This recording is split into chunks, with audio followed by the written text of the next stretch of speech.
Hello and welcome. I'm Dana Bibi of the Programs team at the Columbia Global Center in Amman.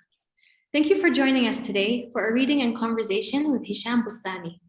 We're delighted to bring you a discussion of his book, The Monotonous Chaos of Existence. Hisham is an award-winning Jordanian author of 5 collections of short fiction and poetry.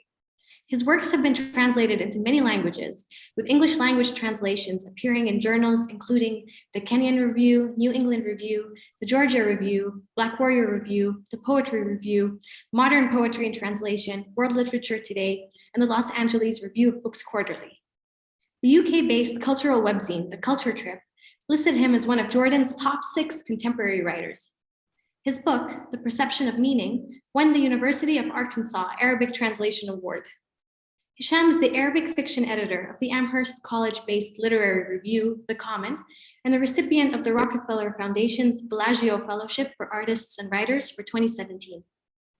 His book, The Monotonous Chaos of Existence, translated from the Arabic by Maya Thabit, has just been released from Mason Jar Press. Hisham is acclaimed for his bold style and unique narrative voice, and often experiments with the boundaries of short fiction and prose poetry. Much of his work revolves around issues related to social and political change, particularly the dystopian experience of post-colonial modernity in the Arab world.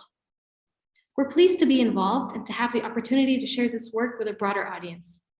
The Global Centers are hubs of Columbia University, currently in 9 cities around the world, that work with students, faculty, and regional partners to create opportunities for shared learning and research, and to deepen the nature of global dialogue on a range of issues.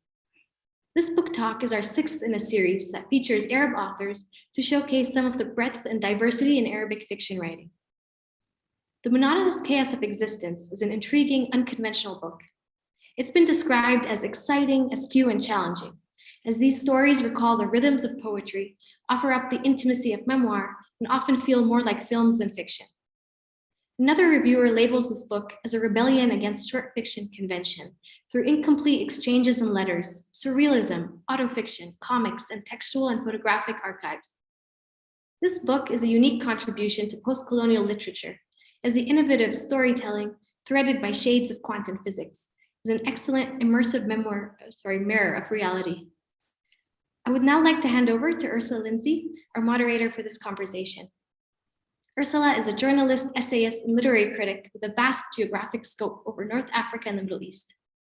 Previously, she lived in Egypt and Morocco.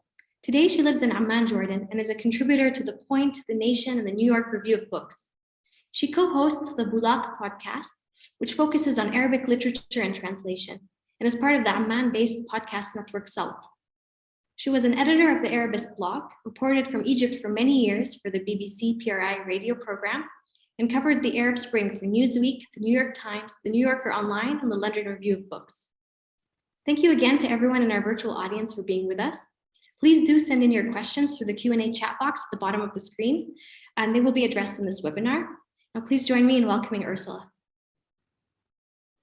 Thank you for that lovely introduction. And thank you to the Columbia Global Center in Amman for putting this together. It's very nice to be with you here this evening, Hisham. Thank you, Ursula, and thank you, Dana. Again, I would also like to thank the Columbia Global Centers in Amman, where I'm also sitting, trying to, send the gesture to the old times when we actually had physical presence where the event took place. So yeah, it's good to be here with you. Yeah. Well, let me get right into my questions because I know there'll be more from our audience at the end. So just to begin with, I would like to ask you, Hisham, about the literary scene in Jordan, about what it's like, what are the conditions under which writers create and publish in Amman?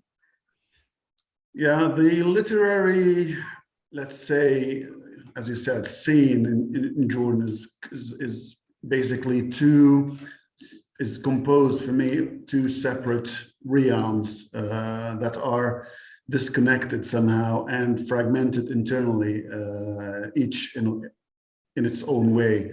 So there's the official realm, let's say, which is basically sponsored by the regime, by the government, and is dominated by the Ministry of Culture. The Ministry of Culture in Jordan actually finances a lot of cultural initiatives that are based around what is basically accepted in writing and in arts, focuses on building a so-called national identity. And I think it's also building some sort of a wide array of clientelism between writers and between the creative practitioners in Jordan. On the side of that, there's another realm, which is basically the independent artists and writers who try to carve an independent space for creativity. Usually these are on the fringes of the official, let's say, realm, and usually they're not very much acknowledged internally in Jordan. They're not much given a spot under the light. Basically, I belong to that second realm somehow. Examples of what I faced during or as an independent writer is, for example, I've never been in my life invited even to an official cultural event or literary event that is organized inside Jordan by the Ministry of Culture or any official body of culture that is present in the country. Although I've been invited all over the world, I've spoken and read my writing in more than 25 countries all over the world. So you can get a sense of how things are dealt with. This is not unique to Jordan, but it's basically present in many of the Arab countries as well. What I try to do, I think a scene, as you have defined, is important for the development of writing and art in general. I think a writer and an artist should always be in a continuous discussion to improve their own abilities in art and writing. So what I try to do is usually to involve myself in collaborations with other independent artists in Jordan. I've collaborated with hip-hop artists, with musicians. I've collaborated with contemporary dancers, with painters. I did performances on stage with these, different creative practitioners. And somehow this creates the pool of discussion in which I think writing and arts in general should be present, but still it is difficult. Some of my work gets censored sometimes. I'm not allowed to use theaters or venues at other times, the most recent of which was just in August last year, when I was prevented to launch one of my books at the Royal Cultural Centre, which is a public venue for culture. So it's quite difficult to exist independently, but not impossible. And I think trying to figure out collaborations with other artists and try to move forward with these collaborations is important. Part of this is also I'm doing I'm curating a series of readings and talks by writers in Jordan in a space in Amman, an independent space in Amman, trying also to focus the light on other writers and make discussions with them over art and writing and so on and so forth. So I'm trying as well to open a space where a space is not present. I try to open a space and make discussions, because I think the writer should not exist alone in a void and should always be in discussion with other writers and artists and involve himself or herself with society in general and what's going on in that society. Yeah, absolutely. Independent spaces and spaces to publish, independent publishers and magazines are kind of a lifeline for writers, and certainly when they're starting out. I lived for a very long time in Egypt, and I'm familiar with Egyptian literature, and I've moved to Jordan 2.5 years ago. And now that I'm here, people ask me often, about Jordanian literature, Jordanian writers, who should I read? And I'm just going to turn that question over to you because I have a hard time answering it, and especially for people who don't read Arabic, because I have the impression that there's not very much translated into English from Jordan. I've read a few very nice things, but I'm not sure how much there is. So yeah, are there particular references or authors or places to start when it comes to Jordanian literature? Yes, I'm also happy that you've raised this question, because this sheds a light around another issue that Jordan and other smaller Arab countries, which I call non-central Arab countries, are often not looked at when it comes to literature. The government itself, the regime here, is not interested in showcasing or presenting writers from that region. Publishers from the English-speaking world are not interested at looking at literature in these, let's say, fringes around the centers. So Egypt, as you said, is like everybody looks at Egypt. Everybody would look at, let's say, Lebanon and possibly Iraq, maybe Morocco, but places like Jordan, maybe a little bit less, Sudan, Kuwait, Libya as well, these will not, raise a lot of interest. If I was to point at, let's say, the main writers from Jordan who people should look for and read in poetry, I think Arar, Mustafa Wahb al-Tall is one of the, let's say, establishing names in poetry in Jordan.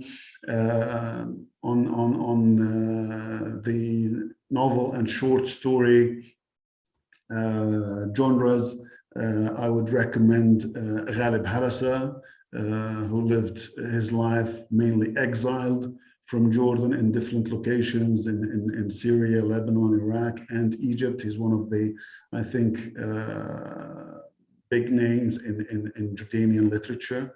Taysir Esboul is another name, and I think both of these names have some books and material published in English. I know that at least Ghalib Harasa, I've commissioned the translation for him for the Common in 2018, and at least that story is available in translation. From the contemporary writers, I would also point to Ilyas Farkouh, and I would also point to Bas Mansour as two also creative people who practice today. One whom I think is also important is in poetry from the contemporary names is Amjad Nasser and Ziad Al-Anani. I've read him. I like his work very much. Yeah, unfortunately, Ziad Al-Anani is completely untranslated. He has a great works of poetry. He experiments with poetry. Unfortunately, nowadays he has he's unable to. I think he has a brain stroke and is unable to even speak. But his work is there, and I think he should be. This work should be looked at as well. Well, let's delve into your work now, which obviously should also be looked at. You're modest not to include yourself in the list. So one of the first stories that I wanted to talk about in your collection is called City Nightmares. It's set in Amman. It's very much about the ways that Amman has changed, which you do not present in a particularly positive light. It includes family memories and even images from your family. And it sort of contrasts some of these idyllic childhood memories within scenes of the construction of a new commercial district in Amman, which is presented very much as an act of expropriation and very destructive and sort of, disrespectful almost, I would say, of the fabric of the existing city. So I was wondering if you could talk a bit about how you've seen Amman itself change and how you've chosen to portray that in your work. Yeah, I was born in Amman, and my father as well was born in Amman in 1937, when basically it was a small town, not yet the big metropolitan, quote unquote, city that it is now. And when I look at Amman, I always look at it through two main eyes. One of them is my own memory as a child and a teenager in the city, and the other is my father's memories of the city and how he related to that city. But Amman has moved through huge amounts of change. We can see it changing from this very intimate space where people would be closer to each other. And I think this is like a global phenomenon, not just a phenomenon that is related to Amman, but it has been, let's say, destroyed by this urge of neoliberalization, and as well trying to become this urban or a copy of a cosmopolitan city, where you would see the known brands, the known shops, where you can see them everywhere in the world. I think this has besieged the city that I remember and that I like. As I speak, we can see some of the pictures which are in the book and which I insert within the fiction writing itself, in order to give a feel to the reader of what I'm referring to when I express these concerns, or these, let's say, narratives around the city. We can see how a limestone houses like the one we're seeing at the moment, this is the school where my father was attending, and this is a Boy Scout group where he was part of. My father is among these young men there in the picture. So we can see this transformation, and it's always dramatic to compare the past with the present. This particular picture would be very, striking to people who know now one of Amman's neighborhood, which is very happening, called Jebel Webde. This is a picture of Jebel al-Webde when my family house, my grandfather's house was in Jebel al-Webde, and this is what became now the place called Paris Square. It was basically a water tank, and it was called the water tank roundabout. And of course, the water tank was destroyed. One of the main, let's say, highlights of Amman's architecture was these water tanks. They were destroyed and replaced by different structures. So I think going back to the old versus new narrative, it's always intriguing to try to balance these and look at how the reality change in these absurd and really ugly transformations, and try to balance them with a memory that's also selective. I think memory is always a reflection of the present. When someone summons a memory, this person is summoning it as a result of a present moment that brought it back. And I think what brought back these memories are my impressions about how the city is de-developing. It's presented as being developed, but it's actually being de-developed, destroyed. We have glass steel structures that are empty. We have construction sites that are unconstructed. They are just holes in the ground left here and there. From the 2008-2007 years, before the global economic collapse. These are leftovers of that collapse, and you can see them visually, and you can see the result again visually. You can see how these places are segregated. These are reserved for a certain class, and another class is not allowed even to enter these spaces. This is, for example, talking about the Abdali Boulevard, where you have to pay in order to enter an area of a public area of the capital, Amman. So you can touch on these different topics in that story, which is, I think, rightly entitled City Nightmares. Mm. And this is something that you do frequently also, is move between different times in your stories, but we'll return to that, to this use of different temporal perspectives. I wanted to make sure that we read a bit from the book. And I was going to suggest that we read another story which addresses a kind of what appears to be, let's say, a fundamental division of some kind within Jordan. And I don't want to say too much because the story has a kind of slow reveal of its own, which I think is one of the pleasures of reading it. So I would say, why don't you read the opening of your short story, Faisali and Wahdat, and then we can unpack it. But let's just let the listeners experience it the way the reader would. Okay, so I'll just read without, as you said, without unpacking anything. Maybe we can also discuss that. And then we'll unpack it after, yeah. Yeah. He woke from his green dream. He opened his eyes, which reflected the green of the walls in his green room. He stretched and arched his body, yawning loud enough to shake the foundations and make one's hair stand on end, although no one else was there. He got up and peed, noting how his face, which smelled of cigarettes, was swarthy from unemployment. He scratched his cheeks and chin with its 3-day stubble, splashed his face with water that was warm, veering on hot.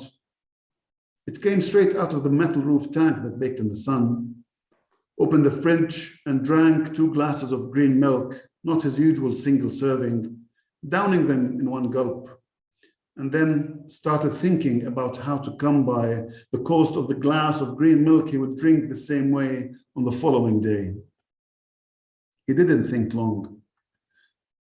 What would happen in a few hours when the setting sun would be on its descent and that other fire would light up the ground worried him more. He was thinking about the coming confrontation. He woke up from his blue dream. He opened his eyes, which reflected the blue of the walls in his blue room. He stretched and arched his body, yawning loud enough to shake the foundations and make one's hair stand on end, although no one else was there. He got up and peed, looked at his face in the mirror and was shocked by his bloodshot eyes, full of small blood vessels and burst capillaries, and the dark, puffy bags underneath. He splashed his face with water that was warm, veering on hot. It came straight out of the metal roof tank that baked in the sun.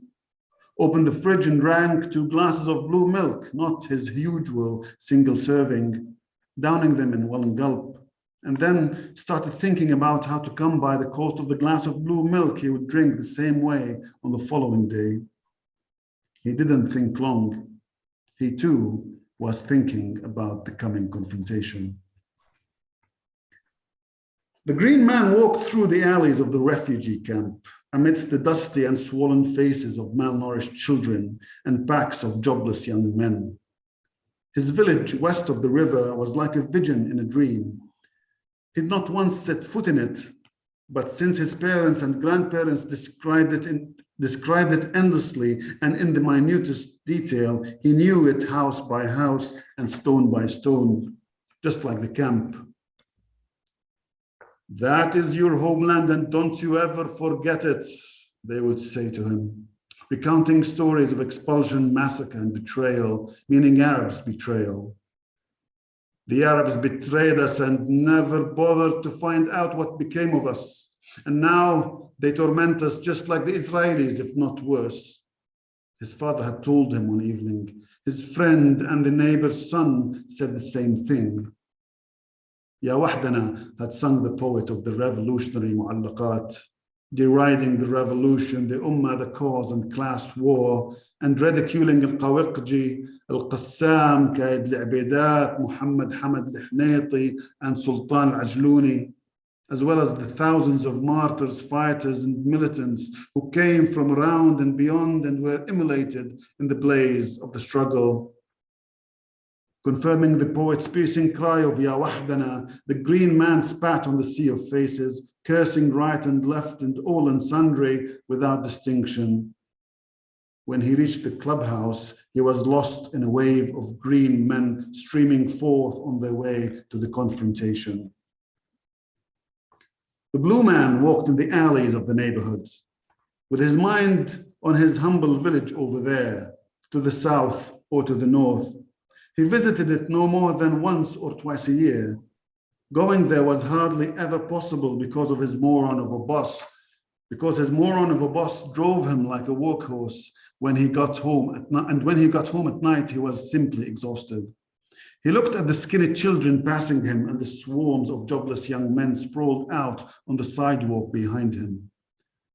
They filched our livelihoods and took over our country's resources, they had told him during closed sessions. We toil in government and security departments to serve them, basically so that they can enrich themselves and indulge their taste in luxury cars, houses with swimming pools, and educational and employment opportunities. Are we the Red Indians of this country? The question was a slap in the face. Which country was that? He had forgotten that his ancestors had come up from over there in the days before colonialism had drawn up borders in order to escape with their lives and those of their kin. He had forgotten that his very own grandfather had died in the trenches over there after he and his comrades in arms had refused the order to withdraw, and that his remains were not found until 60 years later, lying in the garden of one of the houses over there, his grave doused with rose water every day in recognition of the blood oath between them. Red Indians.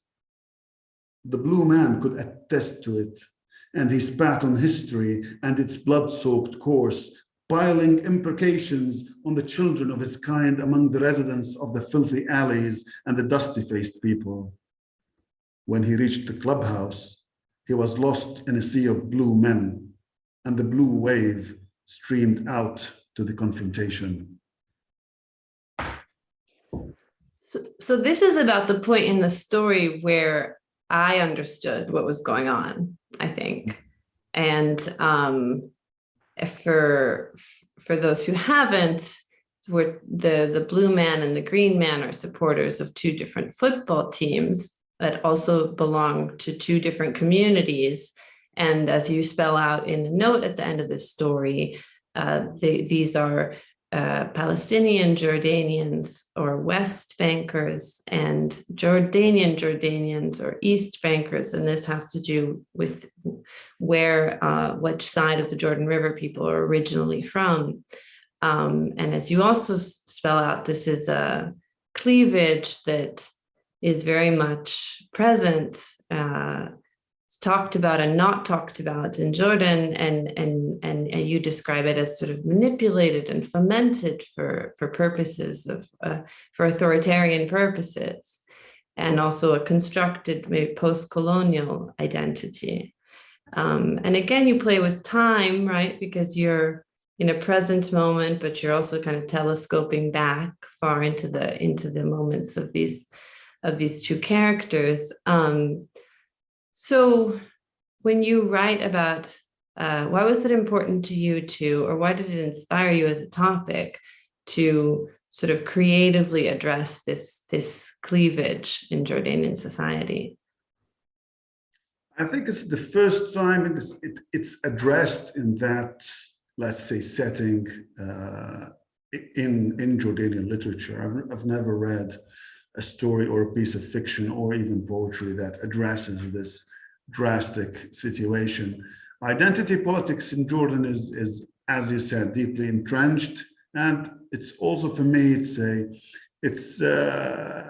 funny because it's really recent, and people are not just people. It's like it's being imposed on the people following.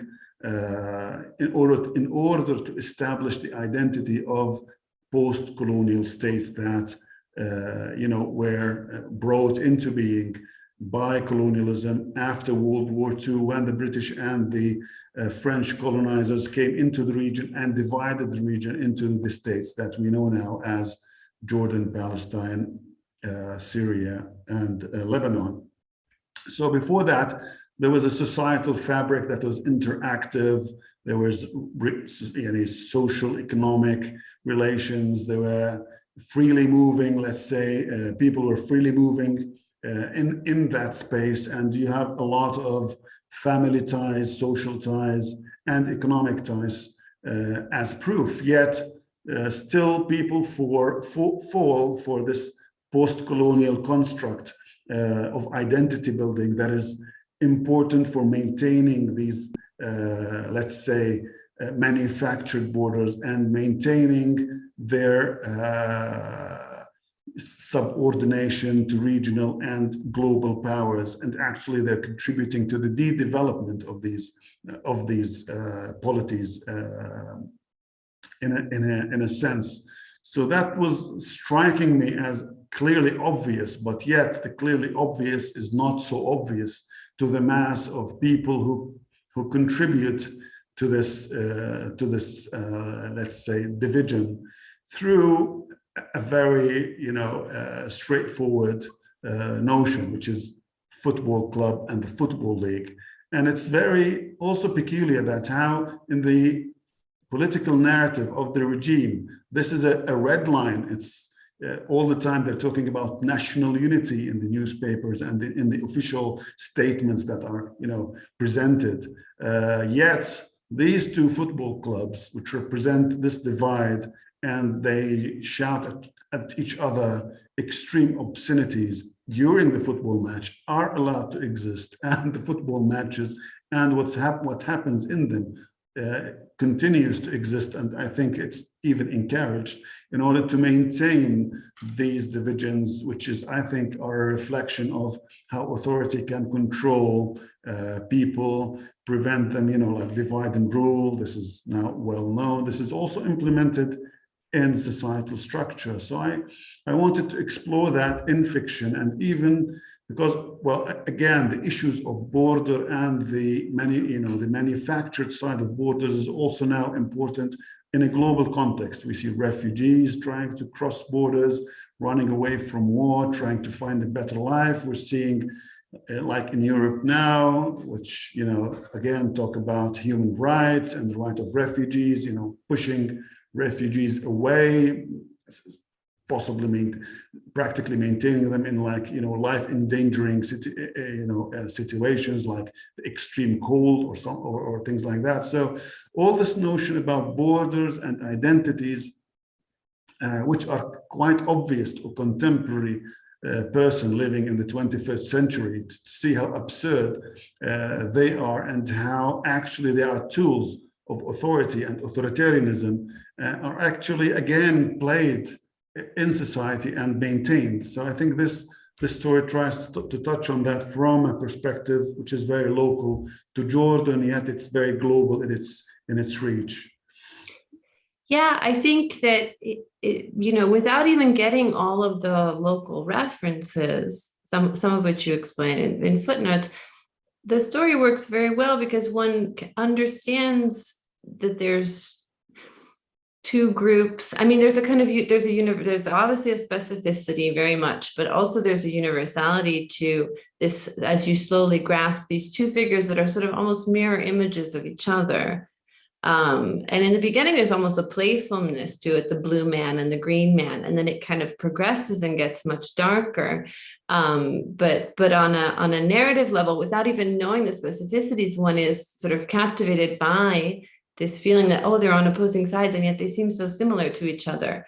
And so you can, I think the story works whether you catch all the references or not. And so speaking of crossing borders, I'd like to talk about the work itself, crossing borders. I'd like to talk a bit about the experience of translation, of having your work translated into English. And I know that you are quite involved in the translations of your work, I think. And also You're the editor for Arabic fiction of this literary review, The Common. In the last issue, you have a lovely selection of Moroccan fiction in translation. And obviously, the translation of Arabic literature into English and other Western languages, there's a lot of debate around it, around the power dynamics between Western translators and Arab writers, around issues of representation and how is work selected, how is it presented. So I was wondering if you could talk a bit about your own experience of being translated, and also about what are the kind of things that you're looking for when you are selecting other writers' work? What's your sort of ideal translation process for bringing that work into English? Yeah, again, this is like a power structure again. So, and it's reflecting the dominance of the cultural dominance in general in the world. One major aspect to describe this is, there's the website by Rochester University, 3%, which is dedicated to translation, which is, what is the 3%? The 3% is the percentage of translations published in the US from the total books that are annually published in the United States. So 3% are the small amount of literature that is present in translation from all the languages of the world into the English language, as opposed to 97%, which is written originally in English. Now, for Arabic literature, the number is really minute. It's 1% of that 3%, which is basically 0.00045%. So this is how small Arabic literature is being, translated into the English language. This is talking again about the United States. I think it'll be a similar, maybe a better situation in the UK, but this will give you an idea of how much literature is not being translated. Again, there's power dynamics playing on who is getting translated and who is not. So basically, the main bulk of translations are either selections from big publishers who, let's say, abide by an Orientalist perspective. They want to publish books that are basically bestsellers, or at least that they expect them to be selling much, so they have to abide to a certain stereotypical image at the receiving side. That I think a lot of articles were published on how even the cover of a book of translated from the Arabic usually would involve a veiled woman all the time on the cover, even if the book inside has no relation to what the cover says, or what the cover picture relates to. So this gives you an idea how the publisher's mentality responds to a market mentality, which basically wants to read what the stereotypical image and re-represent that, because it's easier to address as a commodity. So this is one. The second thing is through the prizes, which are the big prizes in the Arab region, and the big prizes in the Arab region basically are sponsored by regimes, especially in Qatar and the United Arab Emirates. And these, for me, I've looked at all the shortlisted novels, the winners sometimes. There's a lot of mediocrity regarding style, and there's a lot of reservation regarding content. So for me, there's a drive to present this as the writing that comes out of the Arab world. It's a sort of censorship that, for me, it's very dangerous and very, damaging to the creative process of writing in the Arab world. Now, all the writers, they are aspiring prize winners, and they want to write continuously to get that prize. I've heard that sentence a lot of times from writers, that we are writing a novel to submit it to that award, and in doing so, they would abide by the different reservations or perceptions about what the award and what that what the regime sponsoring that award would, expect from a writing. So my writing goes completely against all of that, either creatively or regarding form or regarding subject. And by doing so, I think I'm situating myself in a sort of margin, but I think this margin through translation is a bit expanded. I'm very happy to work with very brave indie publishers that have accepted my work and are promoting my work, like Mason Jar Press, who is publishing the Monotonous Case of Existence, this book. The previous book had also won an award, and this was the way it was published, and it's the University of Arkansas Arabic Translation Award, which is, I think, is a very brave award as well as it looks. Unfortunately, it was discontinued 1 year after I won the award. It was just on for another round, and then it stopped. I think it's very unfortunate. If anyone from the award is hearing me, I think they were contributing importantly to, featuring avant-garde, very brave, genre-breaking, creative work in that sense. And part of what I'm doing for the Common is trying to go against that current, trying to show that there is a huge creative potential in Arab writing from all over the Arab world. Currently, we're doing like country-themed portfolios, and I curate especially works that I think are very creative and are there, according to their creative merit.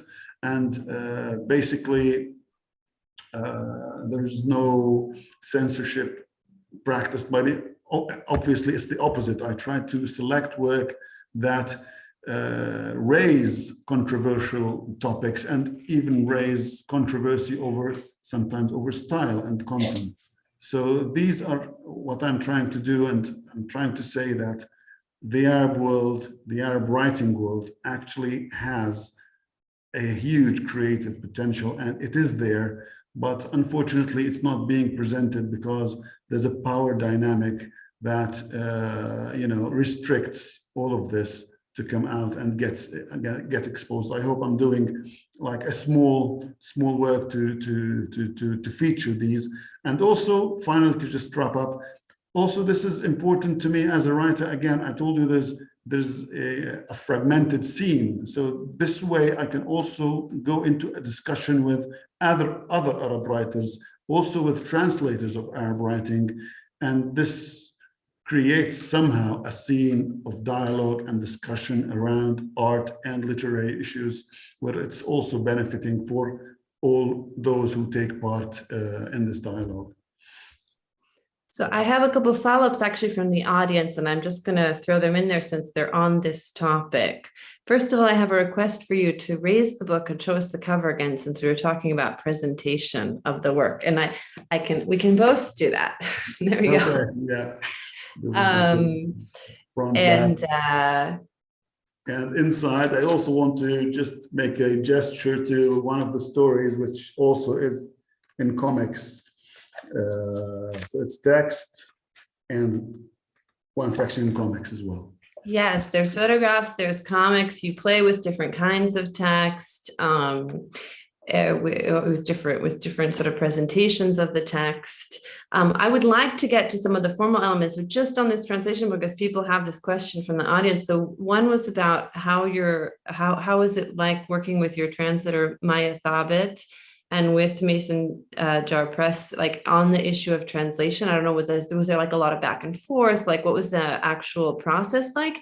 And then also, what's it like for you when your work is translated into languages that you don't, where you can't interject in any way or review it in any way? Like, how does that feel? Is when it goes out there and you're not quite sure?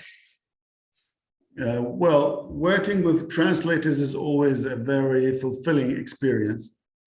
What we do usually is that the translator would work on a first draft, and then I would look at that draft, make comments. Obviously, I read English and can communicate in English, so we can, get to see if any of the multiple layers of meanings were missed, I can intervene in that direction. If like a subtle cultural notion was missed in a certain phrase, etc., etc. And the translator would also be able to find parallels in the other culture, let's say a saying or a proverb or a word which is like psychologically loaded with meaning that I represent in Arabic. Then so this discussion usually is very benefiting for both. And for me, I think the final say is always with the translator, because the translator is the person who is bicultural in a sense, but rooted in the language of the translation itself. So that's part of the process. Working with Mason Jar Press was great. I think they are by far the best publisher I've worked with, and I've worked with many publishers in Arabic and English. I think they are a small indie publisher, but they are very dedicated. They have very dedicated people to work with on editing and on getting the book out there. I've had an excellent experience working with them. Regarding working with translations towards languages I have absolutely no knowledge of. Usually this is also done through the Arabic language. So I've been translated into German, French, Vietnamese, Chinese, many languages, Spanish as well. So discussions would happen in Arabic around if the translator happens to speak English as well, so we would use English. And if the text that is being translated has been previously translated into English, I would also present that, but not at the first stages of translation, maybe towards the end of the translation, so that the translator, if they can read English, they can also look at the English translation, because to me, it's the closest translation to the Arabic, since I also took part in discussing it with the translator. So that might be also part of the process. All right, so now back to a question from me, which is more about your style. So you mentioned that you are playing with sort of different genres within the book. And then also your narration is very often fragmented. It's not usually a linear plot. It's very often sort of broken down sort of into pieces. It's often from different perspectives, whether they're perspectives of character, different points in time. Maybe you could talk about what appeals to you about avoiding a sort of traditional linear plot and telling stories this way, and what is the effect that you're trying to create through these techniques? Well, basically, I think, let's say, traditional narrative styles are important as a starting point. You cannot start right. Well, I think all experimentation should be based on a solid knowledge of what is called classical or traditional approaches to writing narratives. But then there's the creative part of writing, or what I would call the artistic side of writing. So the creative process should be a creation, or a new creation, a new perspective. And also, I think there's a dialectic between subject and form. You cannot approach a subject. A subject will always take form as it is represented into words. And living in this turbulent Arab world, if you would want to describe it as such, continuously in crisis, continuously under interventionism from global powers, suffering from a colonial settler project in Palestine, also suffering from oppressive regimes that are basically supported by the global and regional powers. So this peculiar and continuously stressful existence, I think automatically, let's say, and requests this kind of fragmented style, if you want, where non-linearity is basically the tool to try to jump between these different factors and different situations, and try to also drive the reader into becoming an active participant in co-authoring this text, and trying to also manage with the author the consequences of what's going on. I think part of my writing practice is to involve the reader as a creative element. And a part of that process also includes subverting, what I would call subverting reality into fiction, and subverting the fiction itself through reality. Reality, for me, is the basis of writing, whether you write in abstract style, a surrealist style, you are always using the elements of the real world.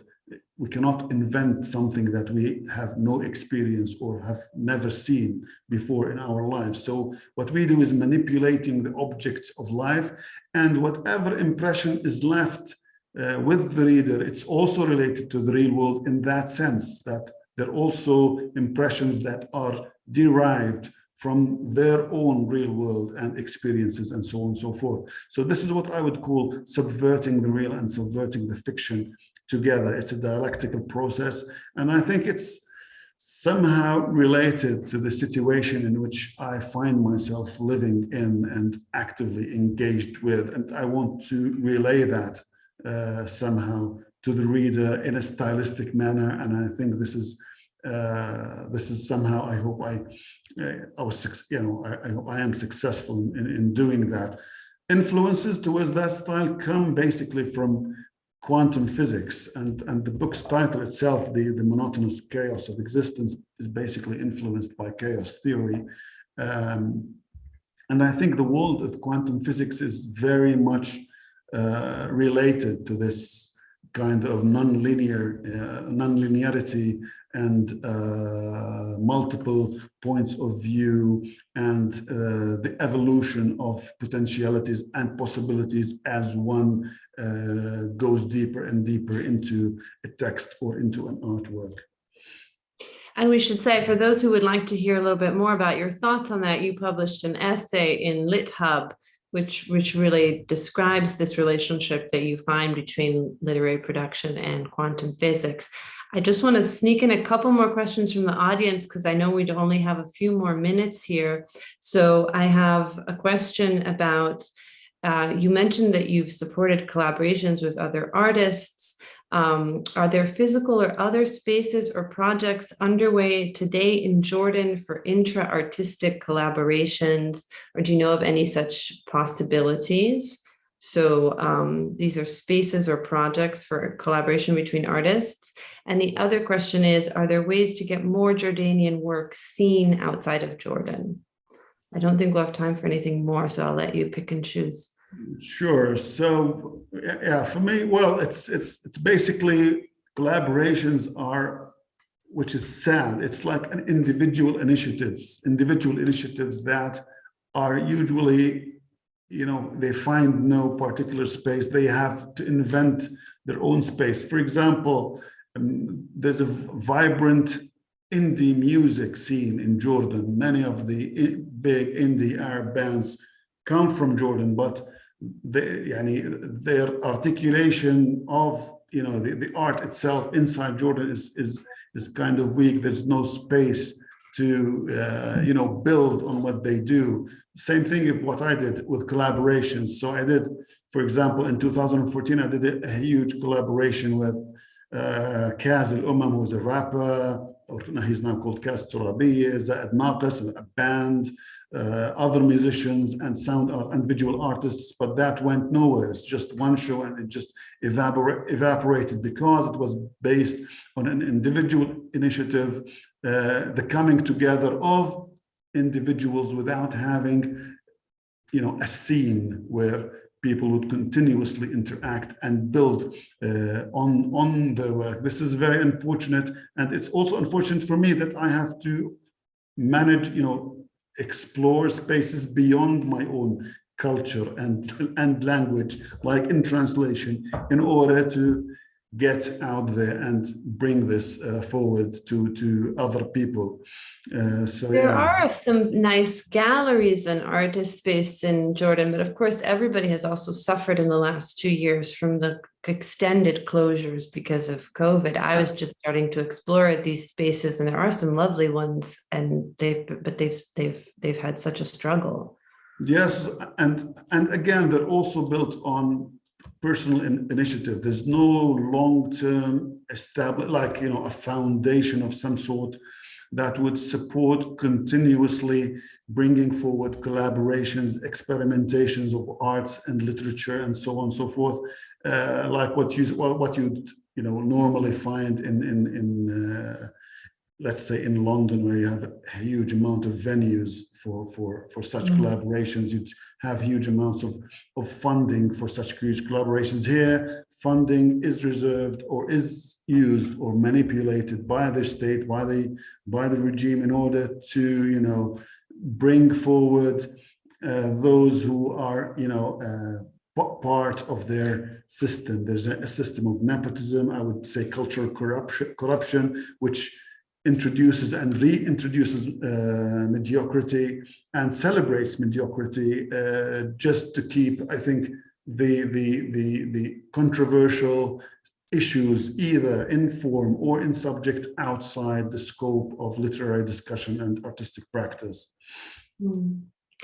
And to this other question of the visibility of learnings, are sort of connected, because it's all questions about how artists in a way can have a bit more strength and support, how Jordanian writing can be seen more outside of Jordan.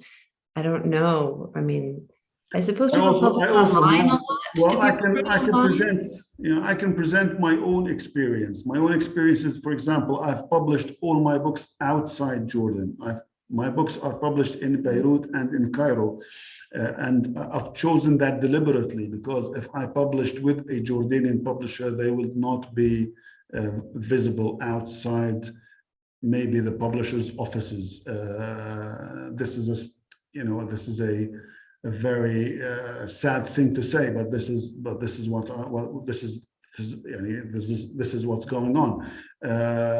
Another thing is, I think also translation, and this is, again, I'm sad to say that someone is trying to reach out to the world through another language, other cultures, in order to break the siege which is formulated by his own language and culture. So translation, in a bad way and in a good way, is somehow can contribute towards that. It's a gesture that your own culture is besieging artistic practice and literary practice, but at the end of the day, there are ways to break through that siege and get things outside these restrictions.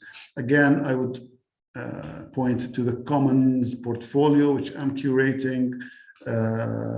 It's an attempt to do that with other writers, with other fellow writers, not just getting me out there, but getting also other writers. We have now portfolios from Jordan, Syria, Sudan, Morocco. This year it's from Palestine. The coming year it's from Kuwait. So also this is something that I want to pay back to my culture, to my fellow writers, trying to also break the siege around this kind of writing and bring it into another language in a trial to make it out there and put it out there for readers to read.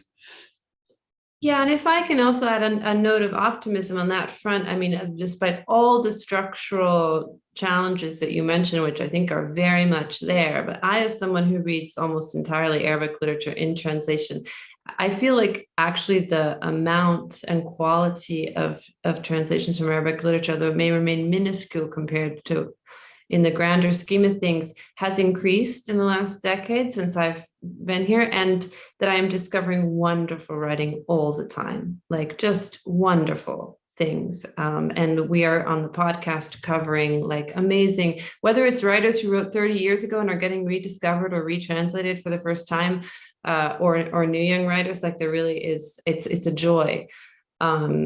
And I have another question from the audience for you, which is, you've just published this book, so it's just much too soon, but what is next for you? What are you working on now, if you're already working on something? Yeah. Where's your focus? I'll get to that immediately. I just want to mention two factors that I think contribute really well to this topic we were talking about, the getting Arab writing out there. I think your podcast, Bulaq, Arablit Quarterly, and Arablit, the website itself, and the magazine, is doing good work in order to feature writers and feature writing news from the Arab world. Again, the Common and the portfolio and curating there is also doing good work in that aspect. So as you said, there are initiatives, but again, they are individual initiatives, and that's, you know, the sad part of it, that, you know, some comments regarding, for example, I received regarding the portfolio I curate for the Common, is that you're doing the job of all the Arab culture ministries. Basically, not to that extent, but yes, this is an institutional job. But unfortunately, institutions in the Arab world are, you know, somehow related to power structures and are not interested basically in good literature. What I'm working on at the moment, a lot of projects. So there's this comic section, which is in this book, is part of a larger body of comics, which is derived from this book in the Arabic version. So this is the English version of it, but it's basically there's an Arabic book of comics derived from the Arabic version of the Monotonous Case of Existence, and it should see the light. I hope it's almost complete, and maybe by the next Cairo book fair it will be released during that time. There's two other English translations of my books that I hope to find a suitable publisher for in the coming 2 years. I'm working on my poetic texts. This is what I like to call them, nusus sharia, poetic texts rather than qasa'id or poetry. So there's a collection of poetic texts that will be, by the end of the year, released. Also, I'm working on a monograph about artistic writing, something we talked about now. I think it should be also present as part of a discussion over form and subject, and the dialectics of form and subject. One small sentence about that is, I think, just like in relativity theory, space and time are a single meshwork of space-time. I think also subject and form, which are treated by many writers and critics as two distinct entities, they are basically, in literary writing, they are one meshwork of subject form. Well, I'm interested that you're working on criticism, because that's another part of the ecosystem I think that could use more development and more support, is spaces where, critics really engage substantively with people's writing. I think we're going to have to wrap it up now. I'm sorry if I didn't manage to get to your question. We got a few more than I could put in. I want to thank everybody at the Columbia Global Center in Amman for making this happen. And it was really a pleasure. Thank you. Thank you, Ursula, and thank you, Dana. I think Dana will wrap it up now, right? Yes, absolutely. But I have a quick last question from the audience. Is the book available for sale in Jordan? I think there's like a platform called the Bookseller by Al-Kutub that offers it. There's a limited number of issues that are available in Jordan, but also anyone interested in the book can order it directly from a wide range of platforms like Amazon, Book Depository, the big names, and also indie publishers all over, and also from the website of the publisher Mason Jar Press. So I think it can be done. You can get the book from all these different outlets. Oh, that's fantastic. Thank you very much. Thank you, Hisham and Ursula. We at the Columbia Global Centers Amman really appreciate the interesting conversation that you've both contributed to.